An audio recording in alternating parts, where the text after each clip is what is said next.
Hello students, we will continue our discussion on the issue of nuclear proliferation. In the last class, we discussed about the problems associated with the understanding of the issue of nuclear proliferation. Then what are the state motivations for acquiring nuclear weapons? Then we discussed how nuclear weapons have been developed. Then we discussed what are the reasons for which there has no nuclear weapons used since 1945. We also discussed the debate between the nuclear optimist and nuclear pessimist, whether more proliferation is good or bad. So we ended our discussion on this issue. Then in this lecture, we would particularly focus on the issue of nuclear proliferation during Cold War era. And particularly we will discuss the Nuclear Non-Proliferation Treaty, which is considered as a landmark treaty in the arena of nuclear non-proliferation. Then we will discuss about its success and failures, and we will also cover the issue of nuclear proliferation in the post-Cold War period. Then we would also examine what are the progress that the international community has achieved against the issue of proliferation, and we will particularly look at the issue of the Comprehensive Test Ban Treaty. And then we will end our discussion with some important concluding points. So let us start our discussion on the issue of nuclear proliferation in the Cold War period. During the Cold War period, nuclear proliferation was primarily vertical rather than horizontal. And the five established nuclear weapon states, they were basically focusing on increasing the size of the nuclear arsenal rather than, focusing on the spread of nuclear weapons to other countries, because the nuclear technology was very difficult at that time. So it was not possible for other countries during the Cold War period to develop nuclear weapons program, except perhaps India. And there are three main reasons for that. The first is, two superpowers provided security guarantees to their allies. You can take the example of Germany and Japan, even South Korea and Australia, because these countries, they decided not to develop their own nuclear weapons program. Rather, the United States provided nuclear guarantee to these countries that in case any of the established nuclear weapon states attack these countries, then the United States would consider that as an attack to itself and provide all necessary assistance to these countries to deal with the nuclear threat. Then, second, despite the arms race, both superpowers had a common interest in controlling what is called horizontal proliferation. So there were lots of differences between the United States and Soviet Union, but there was a common interest between all these, established nuclear weapon powers, particularly the two superpowers, because they had a vested interest in not allowing other countries to possess nuclear weapons. Finally, the establishment of the nuclear supplier group, the missile technology control regime, and other technology control regimes, as well as the tightening of the International Atomic Energy Agency monitoring rules, were all innovations and institutional measures introduced from the 1970s onwards to deal with the issue of proliferation. However, the signing of the Nuclear Proliferation Treaty in 1968 and its coming into force in 1970 represented the cornerstone of what is called global nuclear non-proliferation effort. Although there were so many treaties dealing with the issue of nuclear proliferation, but the NPT is the most significant one because it had a wider membership, and it was also one of the first efforts to deal with the issue of nuclear proliferation in a very significant and systematic way. Let us now discuss about the Nuclear Non-Proliferation Treaty and its success and failures. The NPT, or what we call the Nuclear Non-Proliferation Treaty, is a multilateral treaty aimed at limiting the spread of nuclear weapons and is based on a three-pillar system. So, if you look at the NPT provisions, you will find that there are three pillars, or there are three important elements that the NPT aims to achieve. The first is the goal of achieving non-proliferation. States without nuclear weapons were required not to acquire them in future. So once you sign the NPT as a non-nuclear weapon state, you forget your right to acquire nuclear weapons in future. And the only exception is that you have to leave the treaty officially, and then you may develop your own nuclear weapons program, as North Korea did in the early 1990s. So states who are the members of the NPT or who signed the NPT, they were required to forgo their nuclear weapons option. And so long as you are the member of the NPT, you have no right to develop nuclear weapons on any pretext. The only condition was that in case you feel the need to develop nuclear weapons for your own security, then you have to leave the treaty as per its terms and conditions. And perhaps North Korea was an example when it left the NPT in the early 1990s to develop nuclear weapons. And you know what has happened with the communist country. So the point is, that was the first objective of NPT, that it wanted to achieve the goal of non-proliferation by limiting the number of nuclear weapon states to only 5 countries. Next objective of NPT was nuclear disarmament. States with nuclear weapons will pursue the objective of nuclear disarmament as per Article 6 of the NPT. So, it was a kind of mutual obligation that the non-nuclear weapon states, they would not develop nuclear weapons with the condition that the permanent 5 members of the Security Council or the permanent nuclear weapon states will achieve the goal of nuclear disarmament or achieve the total elimination of nuclear weapons, although there was not a definite deadline or when they will do that in future. And the third objective of NPT was the peaceful use of nuclear energy. All states can access nuclear technology for peaceful purposes, but they have to follow the International Atomic Energy Agency's safeguard guidelines when they will start their nuclear weapons program for peaceful purposes. These 3 elements constituted what is called a grand bargain between the 5 nuclear weapon states and non-nuclear weapon states, thus permanently freezing the number of nations that had nuclear weapons. Thus, the NPT created a kind of situation that some states would possess nuclear weapons and they were the officially defined nuclear weapon states, and others should not develop their nuclear weapons once they become the member of the NPT. The NPT was opened for signature in 1968 and it came into force in the year 1970 and was indefinitely extended on 11th May 1995. So these are the 3 milestone events in the history of NPT that shows that that there is no need for periodic extension of NPT because it has been permanently extended in 1995. A total of 191 states have joined the treaty, including the 5 nuclear weapon states. Although there are different years in which these 5 permanent members have joined the NPT, but almost all 5 permanent members of the NPT, they have become its members, and there are only 4 other nuclear weapon countries like India, like Pakistan, like North Korea and Israel, those who have not signed the treaty because of different reasons they have cited for not becoming its member. The treaty defines nuclear weapon states as those that have built and tested a nuclear device before 1st January 1967. Just to carefully look at this provision that the treaty defines those states such as official nuclear weapon states who have conducted a nuclear explosion, who have conducted a nuclear test before 1st January 1967, and although India conducted a nuclear test after 7 years of NPT, or you can say in May 1974, it was not officially declared or it was not officially recognized as a nuclear weapon state. Now let us examine what the NPT has achieved and how it has failed. So what are the success and failure of NPT?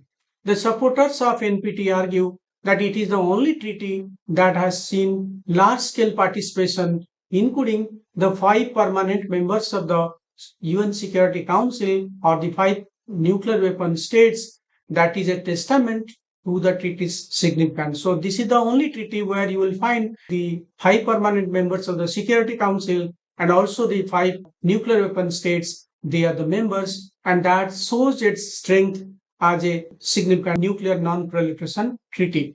The treaty has also managed to stay the course with its objectives. So if containing nuclear proliferation were the main objective of the NPT, then according to the supporters of the treaty, it has also stick to its objective, because when the NPT was proposed, there were predictions that about 20 to 30 nuclear weapon states would develop nuclear weapons within the next 20 years. But even after 55 years, you only find 9 nuclear weapon countries, 5 official nuclear weapon countries, and 4 unofficial nuclear weapon countries. So that shows how the NPT has been successful in containing what you call the horizontal proliferation. Moreover, several additional measures have been adopted to strengthen the NPT, which has made it difficult for the states to acquire the capability to produce nuclear weapons. So, over the period of time, successful efforts have been made to strengthen the NPT mechanisms, to strengthen NPT's guidelines, so that other countries who are trying to develop their nuclear weapons, maybe secretly, they find it difficult to attain that capability. That shows that the NPT has made it difficult for the countries to develop nuclear weapons program or start a nuclear weapons program, even if secretly. Critics, however, argue that the NPT is highly discriminatory because it doesn't impose equal obligations on all states. In fact, it perpetuates what can be called as nuclear apartheid between nuclear hubs and nuclear hub nuts. Nuclear hubs are those who have nuclear weapons, and nuclear hub nuts are those who are the members of NPT. But even if they would require the nuclear weapons for their security purposes, it is very difficult for them to withdraw from the treaty and develop nuclear weapons on their own. So, in a way, NPT has freeze that kind of nuclear apartheid, and that is the reason why some critics, they severely criticize NPT. The second criticism about the NPT is its double standard. The nuclear weapon states continue to insist that those weapons in their hands enhances their security, but this is considered as a threat to world peace if the non-nuclear weapon states would possess those weapons in future. So it's a kind of typical racism, that you consider yourself as something very wise, very intelligent, and nuclear weapons are safe in your hands, and it will create problems for world peace and security if they change the hands. That's a kind of problem that is associated with NPT. The third criticism is that NPT cannot stop proliferation of nuclear weapons or the motivations to acquire them. So NPT basically focuses on the supply side. And what about the demand side? If any country feels threatened because of nuclear blackmail by the nuclear weapon states, or it faces enormous security challenges, as we can see in case of Ukraine, then that is a problem for that country. So that is why there are criticisms that NPT only looks at the supply side; it doesn't look at the demand side, in the sense that it doesn't tell about the kind of insecurity, the kind of security problems the non-nuclear weapons countries may face in future.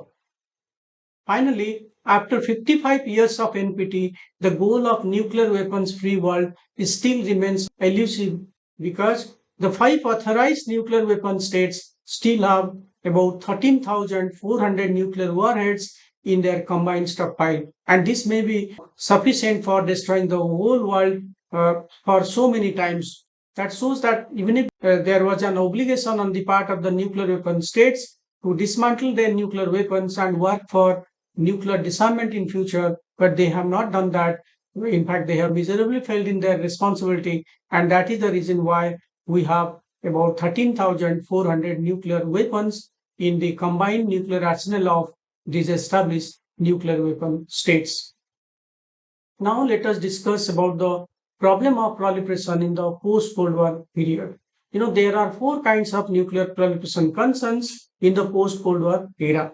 The first is the problem of loose nukes or improperly secured weapons and fissile materials after the end of the Soviet Union and the emergence of the infamous, AQ Khan network and the possibility that nuclear weapons may get into the wrong hands. After the collapse of the Soviet Union, there were so many independent states that emerged after its disintegration, and the nuclear weapons, nuclear materials, nuclear technology, they were all dispersed, and that created a kind of situation when anybody could purchase that with a price, or anybody could acquire that through illegal means.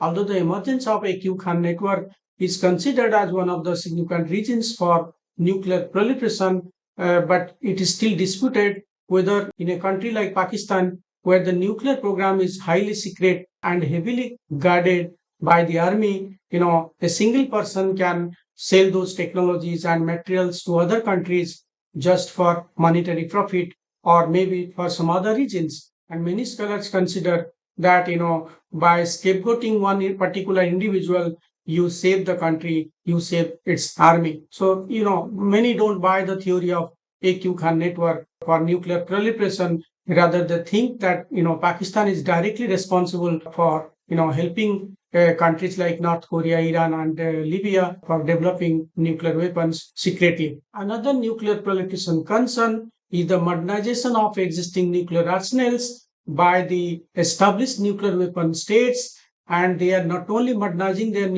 existing nuclear arsenal, rather they are developing tactical nuclear weapons, what is called mini nukes, for using that against the non-nuclear weapon states.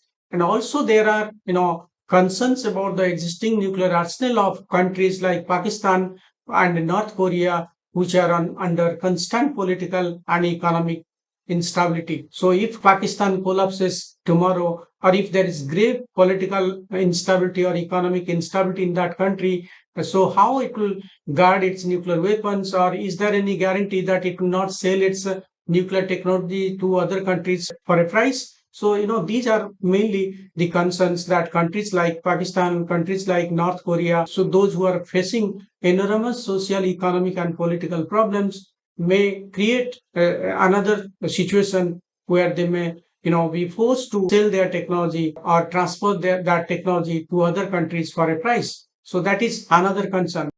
Another nuclear proliferation concern is the possible new nuclear states, either threshold or aspiring powers, as rising regional tensions and role of big power intervention, and nuclear blackmail have increased in different parts of the world.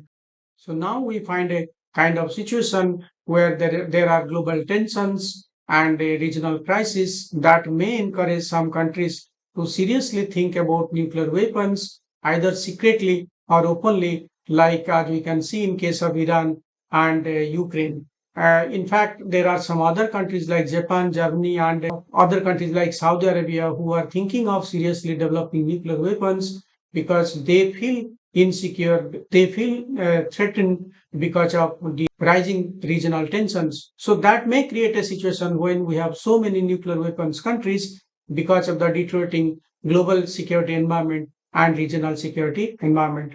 There is also the problem of nuclear blackmail by the nuclear weapon countries to the non-nuclear weapon states. We have the example of Chinese nuclear threats against Japan. When President Donald Trump was the American president, his, fire and fury threats to North Korea and Russian threat against Ukraine. So these are cited some of the examples when the established nuclear weapons have used nuclear blackmail as a kind of pressure tactics to change the behavior of non-nuclear weapon states. So this kind of situation will again definitely create so many nuclear weapon states.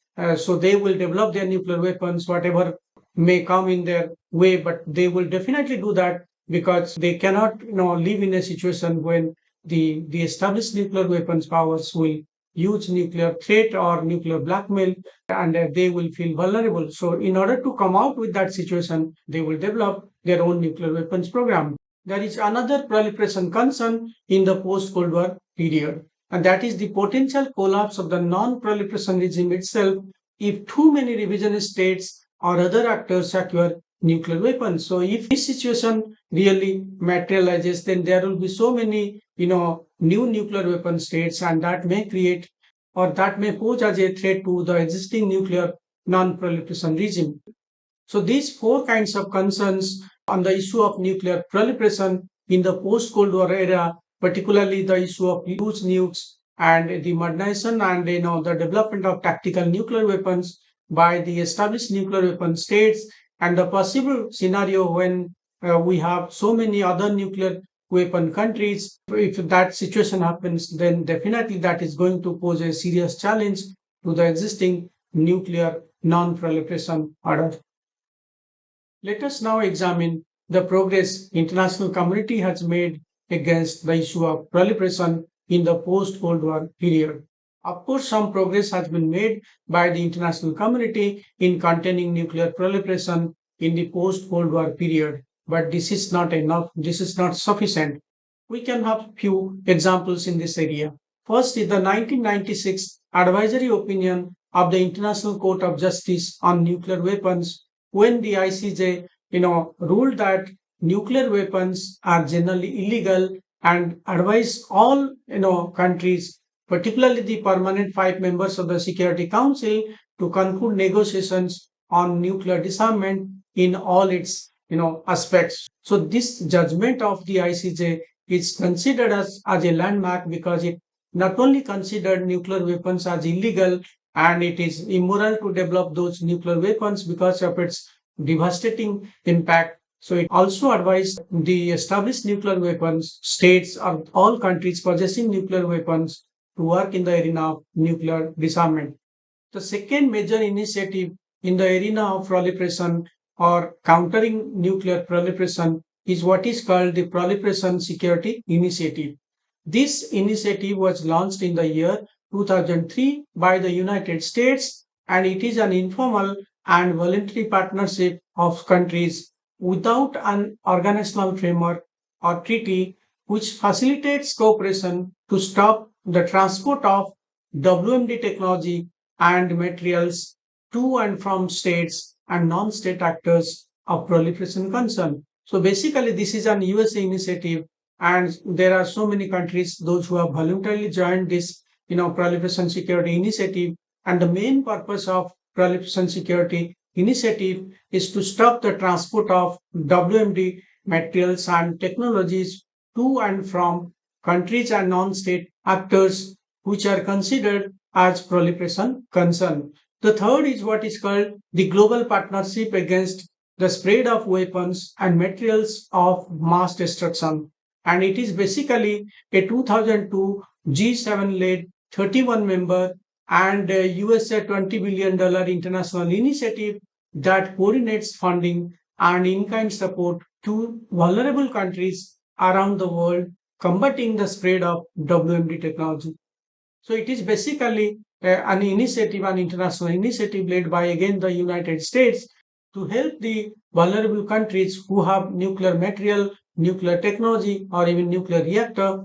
This 2002 group of seven led and 31 member international initiative that committed 20 billion US dollars as funding to help the vulnerable countries, those who have nuclear weapons, nuclear technologies, nuclear materials, nuclear reactor, so to strengthen their nuclear, assets and infrastructure. Because if you are, you have these technologies, you have these materials, but you are not financially self-sufficient, or you don't have the money to give adequate security and safety for this kind of nuclear infrastructure or technologies, that may create proliferation concerns. So in order to deal with this situation, this global partnership against the spread of weapons and materials of mass destruction, that committed $20 billion to strengthen the nuclear safety and security issues in the vulnerable countries. Another important initiative to deal with the problem of nuclear proliferation is the Nuclear Security Summit initiative led by the United States, and it's basically a global summit on nuclear security held between 2010 to 2016 to address the problem of nuclear terrorism. Again, America has taken the initiative to organize these nuclear security summits, and India is also a part of it. And basically, the objective is to deal with the problem of nuclear terrorism or preventing the falling of nuclear weapons or technology or materials in the hands of the terrorists. Another important, initiative to deal with the problem of nuclear proliferation is the Treaty on Prohibition of Nuclear Weapons that was negotiated in 2017 and entered into force in 2021, which aims to establish a comprehensive prohibition on nuclear weapons, including their possession, use, and threat of use. So, this is a landmark international treaty dealing with the issue of nuclear proliferation because it undermines the importance attached to nuclear weapons, and it also prohibits the nuclear weapons, including their possession, use, and threat of use. But the interesting fact about the treaty is that despite many countries becoming a part of this treaty, none of the established nuclear weapon states or the four unofficial nuclear weapon states, they have signed this treaty because they think that it doesn't add anything new to the existing proliferation issue. Rather, by delegitimizing the possession of nuclear weapons, it in a way undermines their safety and security. So that is the reason why none of the 9 countries possessing nuclear weapons, they have become the members of this treaty on prohibition of nuclear weapons. Now let us discuss about another important international treaty called the Comprehensive Test Ban Treaty that in a way was designed to seriously deal with the problem of nuclear proliferation. The efforts to end nuclear weapons development achieved an important milestone with the conclusion of the Comprehensive Nuclear Test Ban Treaty in September 1996. So, if after the NPT there was any substantial international treaty that aimed to contain proliferation, it was definitely the CTBT, which was negotiated in 1996. It is described as the longest sought and hardest fought for arms control treaty in the history of mankind and opened for signature in September 1996.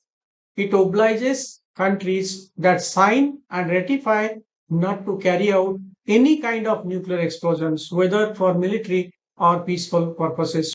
So, as its name suggests, that this is a comprehensive test ban treaty because once you become a member of the treaty, you forgo your right to test nuclear weapons both for military purposes or for peaceful purposes anywhere or in any part of the world, including the outer space. So, that in a way was truly comprehensive.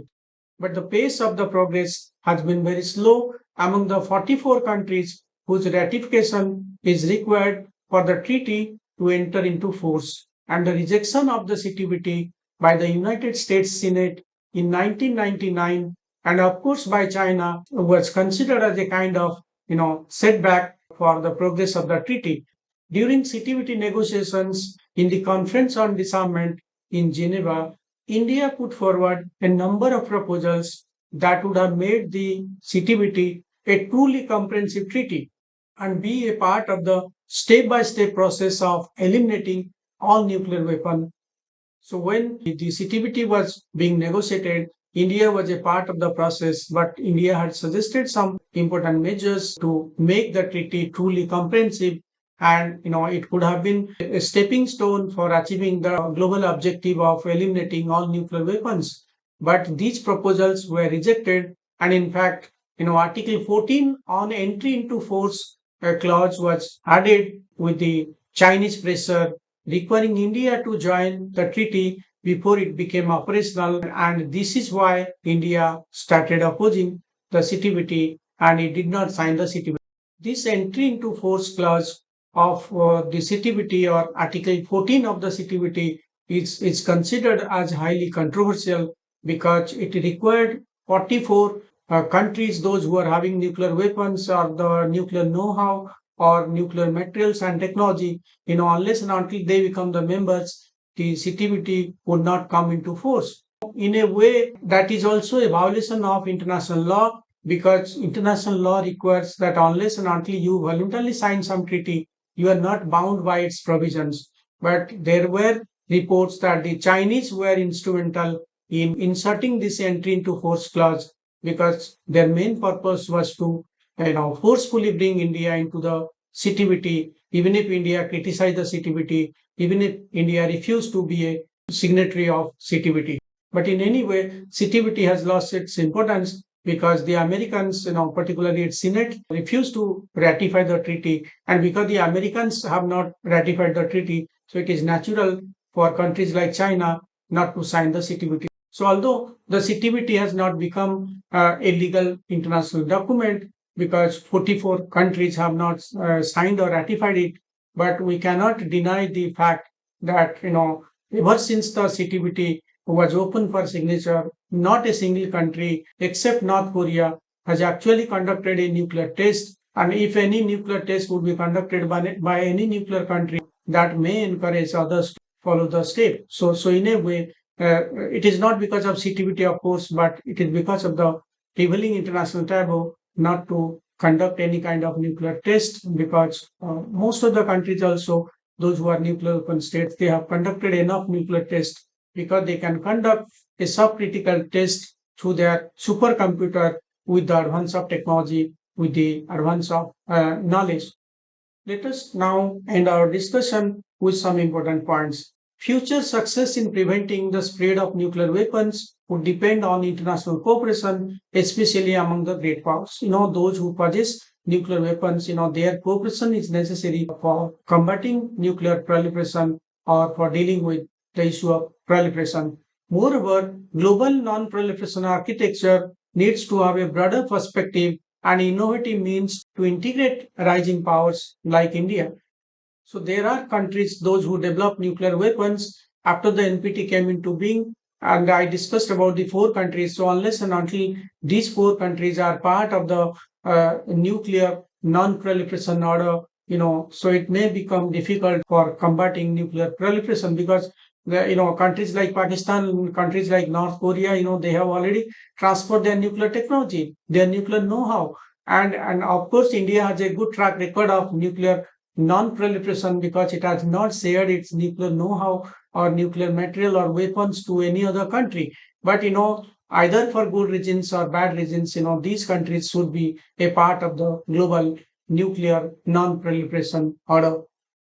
Iran and North Korea are not the first instances of the global nuclear non-proliferation order facing a crisis, and they certainly will not be the last one. However, greater disagreement among major powers today, like China's approach to India's membership in the nuclear supply group, poses a far more serious danger to the non-proliferation regime, preventing them from cooperating effectively against proliferation threats. Although India had a good track record of nuclear non-proliferation, so when the United States wanted India to become a part of the nuclear supply group, that was strongly opposed by China because it wanted also the Pakistanis to take the benefit. So this kind of disagreement among the established nuclear powers on certain crucial issues, right, that may create a problem for further proliferation in future. Other factors like changes in global power structure, like the decline of the United States, rise of BRIC countries, particularly Brazil, South Africa, and India, the USA-China competition, growing salience of nuclear weapons could also influence global nuclear proliferation efforts. So there are some factors like the decline of the United States, the emerging Cold War between the Chinese and the Americans, and the rise of so many other countries. So these are some of the important issues that needs to be looked after if any effort or if any concrete effort is made to deal with the problem of nuclear proliferation. All these factors have made it fashionable for many US policymakers to dismiss arms control and non-proliferation as ineffective. Now, the experience of countries like Iran, like North Korea, that has started a debate in the United States whether it should go ahead with the arms control method or non-proliferation method because many in the USA consider that these are ineffective methods to deal with the problem of proliferation. Instead, they emphasize the role of preemptive military action and pursuit of new nuclear weapons capabilities to dissuade and destroy adversaries seeking weapons of mass destruction. So because of the concern that arms control method or nuclear non-proliferation method are not sufficient to deal with countries like Iran, like North Korea or Pakistan. So basically, there is a debate that instead of focusing on these kind of ineffective methods the United States should focus on, military measures like preemptive military action and pursuit of, developing new nuclear weapons technologies to deal with the adversaries and rivals. Such an approach would forfeit essential non-proliferation tools and provide a false sense of security. So, if the United States would further modernize its nuclear forces, or it may engage in preemptive strike against other countries, that may create a situation when more and more countries, because of big power intervention, like what the North Koreans have done, they would feel encouraged to develop nuclear weapons, and that may be very, a difficult kind of situation. Moreover, containing nuclear proliferation by looking only at the supply side and ignoring the demand side, that is basically the incentive for states to acquire such nuclear weapons, is a short-sighted approach. As we have discussed, the problem with non-proliferation approach is that it only looks at the supply side, but it doesn't look at the demand side. Why countries are pursuing nuclear weapons, even at a great cost? Why they are doing it secretly? Unless and until their security challenges are addressed in a proper way, so countries will feel encouraged to acquire these weapons, these dangerous weapons, by hook or by crook. So while it may be unrealistic to expect complete nuclear disarmament in the very near future, it is essential that incremental steps should be taken by all parties, which would signal a willingness to reduce the volume of and dependence on nuclear weapons. So, it is totally idealistic to expect that those who have nuclear weapons, they will disband these nuclear weapons in the near future. This is totally idealistic situation. But what can be done is to encourage all the countries to take incremental steps or step-by-step approach to deal with the problem of nuclear proliferation by encouraging necessary measures that, reduce the volume and the dependence on nuclear weapons. So once the countries start not depending on those nuclear weapons for their security, for their safety, and if the volume is reduced, that may in a significant way deal with the issue of proliferation. So it's a serious problem, but the problem should not be looked just from the demand side. There should be also, proper analysis, proper study to deal with the supply side of proliferation, and that in a way will help us to devise, appropriate mechanisms, appropriate measures to deal with the problem of proliferation. So thank you very much for your patient hearing.